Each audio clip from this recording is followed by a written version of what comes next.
Hello everyone. তো আজ আমি একটা গিফট পেয়েছি, যেটা পেয়ে না আমি ভীষণ খুশি।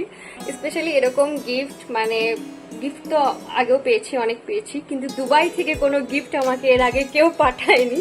যেহেতু দুবাইতে আমার কেউ থাকে না, কিন্তু এখন থাকে দুবাইয়ে আমার জিজু, আমার বাবুর হাজবেন্ড, মানে সাহেবার হাজবেন্ড।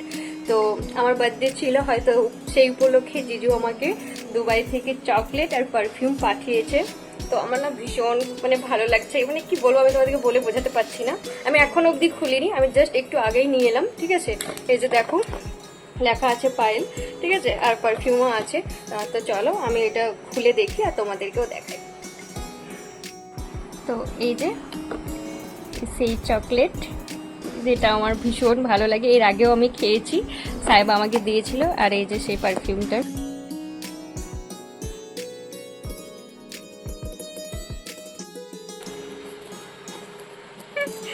আমার ভীষণ ভালো লাগছে।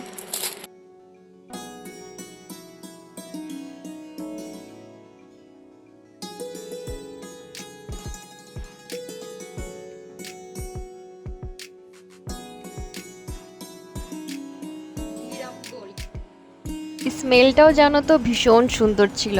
আর নাম শুধু এটাই লেখা ছিল, আর উর্দু ভাষাতে লেখা ছিল, সেজন্য আমি এত বলতে পারছি না ডিটেলসে, শুধু এইটুকুই লেখা তোমরা দেখতে পাচ্ছ।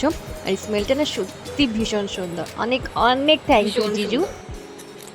ঢাকনাটা দেখো কত সুন্দর।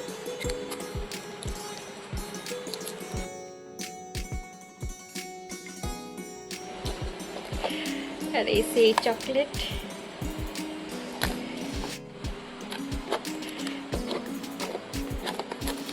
ওয়াও,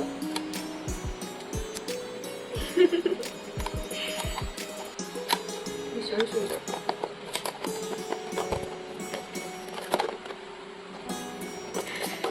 হ্যাঁ, আরেকটা কথা বলতে ভুলে গেলাম, এই যে ক্লেচারটা দেখছো, একটা সুন্দর কিউটি পাই ক্লেচার, এটা আমাকে সানি দিল, সাইবারি বোন জন্য এটা নিয়েছিল, তো এটা দিল। তো thank you Babu, thank you so much. তো তোমাদেরকে তো দেখালাম কি কি ছিল, আর আমি নিজেও দেখলাম। তো এটাই বলবো, থ্যাংক ইউ সো মাচ জিজু, অনেক অনেক থ্যাংক ইউ। যদিও তুমি বাংলা বুঝো না আমি জানি, সাইবা তোমাকে বলে দেবে যে আমি কি বলেছি। আর আমি সত্যি খুবই খুশি হয়েছি যে তুমি এত দূর থেকে আমার কথা ভেবে আমার জন্মদিন উপলক্ষে এরকম গিফট পাঠিয়েছ। Thank you so much. Take love, ভালো থেকো, সুস্থ থেকো, আর জলদি জলদি চলে এসো এখানে। আর আমার বাবুর সাথে খুব খুব ভালো থেকো, সুখে থেকো। টাটা।